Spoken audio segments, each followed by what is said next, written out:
une fête des Juifs et Jésus monta à Jérusalem.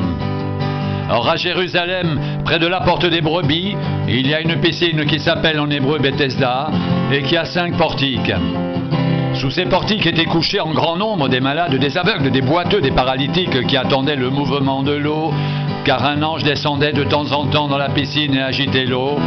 Et celui qui descendait le premier, après que l'eau avait été agitée, était guéri, quelle que fût sa maladie. Là se trouvait un homme malade depuis 38 ans. Jésus, l'ayant vu coucher et sachant qu'il était déjà malade depuis longtemps, lui dit « Veux-tu être guéri ?» Le malade lui répondit « Seigneur, je n'ai personne pour me jeter dans la piscine quand l'eau est agitée. Et pendant que j'y vais, un autre descend avant moi. » « Lève-toi, lui dit Jésus, prends ton lit et marche. » Aussitôt cet homme fut guéri. Il prit son lit et marcha. C'était un jour de sabbat. Les Juifs dirent donc à celui qui avait été guéri, « C'est le sabbat. Il ne t'est pas permis d'emporter ton lit. » Il leur répondit, « Celui qui m'a guéri m'a dit, prends ton lit et marche. » Ils lui demandèrent, « Qui est l'homme qui t'a dit, prends ton lit et marche ?» Mais celui qui avait été guéri ne savait pas qui c'était, car Jésus avait disparu de la foule qui était en ce lieu.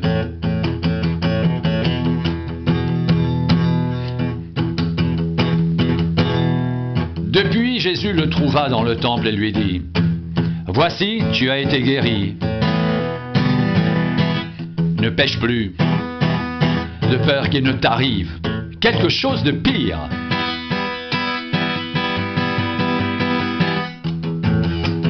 Cet homme s'en alla et annonça aux Juifs que c'était Jésus qui l'avait guéri.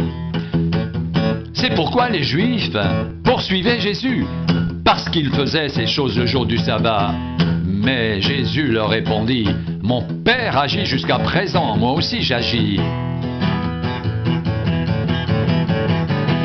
À cause de cela, les Juifs cherchaient encore plus à le faire mourir, non seulement parce qu'il violait le sabbat, mais parce qu'il appelait Dieu son propre Père, se faisant lui-même égal à Dieu. Jésus reprit donc la parole et leur dit, « En vérité, je vous le dis, le Fils ne peut rien faire de lui-même. Il ne fait que ce qu'il voit faire au Père, et tout ce que le Père fait, le Fils aussi le fait pareillement. Car le Père aime le Fils et lui montre tout ce qu'il fait, et lui montrera des œuvres plus grandes que celles-ci, afin que vous soyez dans l'étonnement. »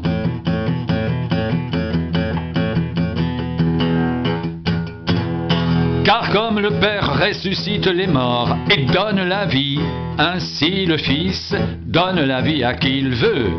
Le Père ne juge personne, mais il a remis tout jugement au Fils, afin que tous honorent le Fils comme ils honorent le Père. Celui qui n'honore pas le Fils n'honore pas le Père qui l'a envoyé.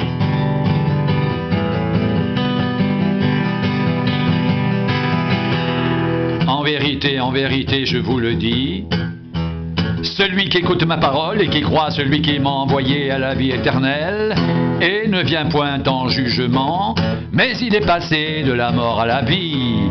En vérité, je vous le dis, l'heure vient, et elle est déjà venue, où les morts entendront la voix du Fils de Dieu, et ceux qui l'auront entendu vivront.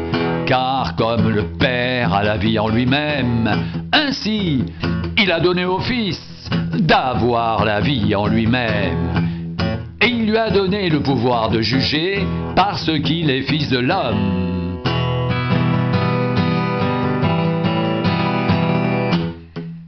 Ne vous étonnez pas de cela, car l'heure vient où tous ceux qui sont dans les sépulcres entendront sa voix et en sortiront. Ceux qui auront fait le bien ressusciteront pour la vie, mais ceux qui auront fait le mal ressusciteront pour le jugement. Je ne puis rien faire de moi-même. D'après ce que j'entends, je juge. Et mon jugement est juste, parce que je ne cherche pas ma volonté, mais la volonté de celui qui m'a envoyé.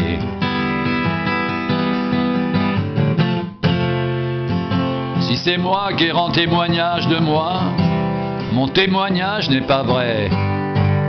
Il y en a un autre qui rend témoignage de moi, et je sais que le témoignage qu'il rend de moi est vrai.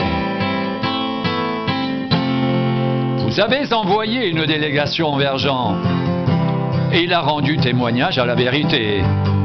Pour moi, ce n'est pas d'un homme que je reçois le témoignage, mais je dis ceci, afin que vous soyez sauvés. Jean était la lampe qui brûle et qui luit. Et vous avez voulu vous réjouir 1 heure à sa lumière. Moi, j'ai un témoignage plus grand que celui de Jean, car les œuvres que le Père m'a donné d'accomplir, ces œuvres même que je fais, témoignent de moi que c'est le Père qui m'a envoyé, et le Père qui m'a envoyé a rendu lui-même témoignage de moi. Vous n'avez jamais entendu sa voix, vous n'avez point vu sa face, et sa parole ne demeure point en vous, parce que vous ne croyez pas à celui qui l'a envoyé.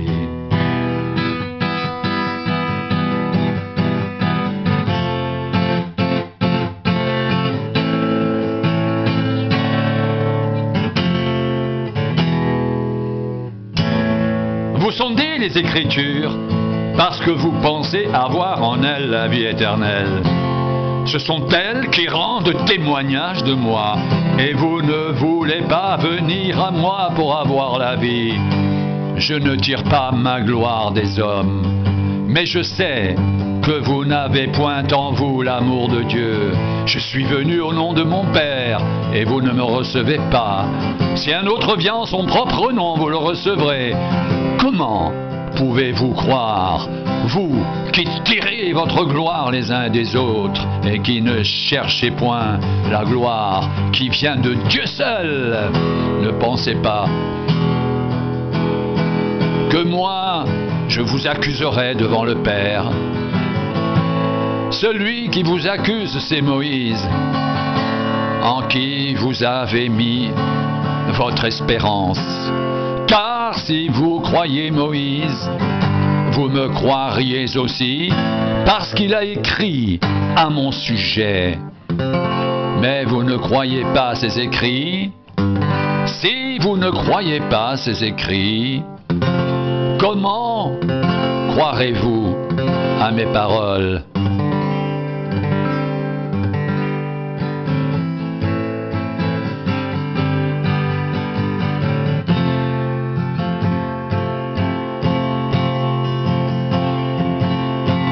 Mon Père agit jusqu'à présent, moi aussi j'agis. À cause de cela, les Juifs cherchaient encore plus à le faire mourir.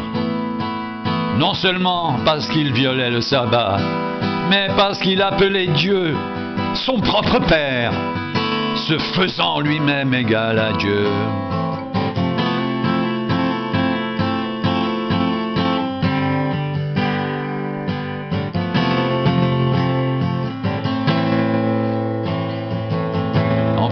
En vérité, je vous le dis, le Fils ne peut rien faire de lui-même. Il ne fait que ce qu'il voit faire au Père. Et tout ce que le Père fait, le Fils aussi le fait pareillement. Car le Père aime le Fils et lui montre tout ce qu'il fait. et lui montrera des œuvres plus grandes que celles-ci, afin que vous soyez dans l'étonnement. Car comme le Père ressuscite les morts et donne la vie, ainsi le Fils donne la vie à qui il veut. Le Père ne juge personne, mais il a remis tout jugement au Fils, afin que tous honorent le Fils comme ils honorent le Père. Celui qui n'honore pas le Fils n'honore pas le Père qui l'a envoyé. En vérité, je vous le dis, celui qui écoute ma parole et qui croit celui qui m'a envoyé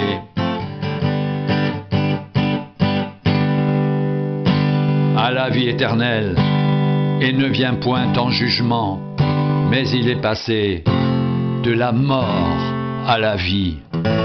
En vérité, je vous le dis, l'heure vient, elle est déjà venue, où les morts entendront la voix du Fils de Dieu, et ceux qui l'auront entendu vivront. Car comme le Père a la vie en lui-même, ainsi il a donné au Fils d'avoir la vie en lui-même, et il lui a donné le pouvoir de juger, parce qu'il est Fils de l'homme. Ne vous étonnez pas de cela, car l'heure vient où tous ceux qui sont dans les sépulcres entendront sa voix et en sortiront. Ceux qui auront fait le bien ressusciteront pour la vie, mais ceux qui auront fait le mal ressusciteront pour le jugement.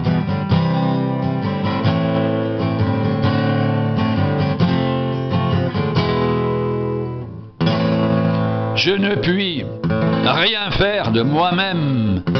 D'après ce que j'entends, je juge, et mon jugement est juste, parce que je ne cherche pas ma volonté, mais la volonté de celui qui m'a envoyé. Si c'est moi qui rends témoignage de moi-même, mon témoignage n'est pas vrai. Il y en a un autre qui rend témoignage de moi, et je sais que le témoignage qu'il rend de moi est vrai. Vous avez envoyé une délégation vers Jean, et il a rendu témoignage à la vérité. Pour moi, ce n'est pas d'un homme que je reçois le témoignage, mais je dis ceci afin que vous soyez sauvés. Jean était la lampe qui brûle et qui luit, et vous avez voulu vous réjouir une heure à sa lumière. Moi, j'ai un témoignage plus grand que celui de Jean, car les œuvres que le Père m'a donné d'accomplir, ces œuvres même que je fais, rendent témoignage de moi, que c'est le Père qui m'a envoyé. Et le Père qui m'a envoyé a rendu lui-même témoignage de moi. Vous n'avez jamais entendu sa voix, vous n'avez point vu sa face, et sa parole ne demeure point en vous, parce que vous ne croyez pas à celui qui l'a envoyé. Vous sondez les Écritures, parce que vous pensez avoir en elles la vie éternelle. Ce sont elles qui rendent témoignage de moi, et vous ne voulez pas venir à moi pour avoir la vie. Je ne tire pas ma gloire des hommes, mais je sais que vous n'avez point en vous l'amour de Dieu.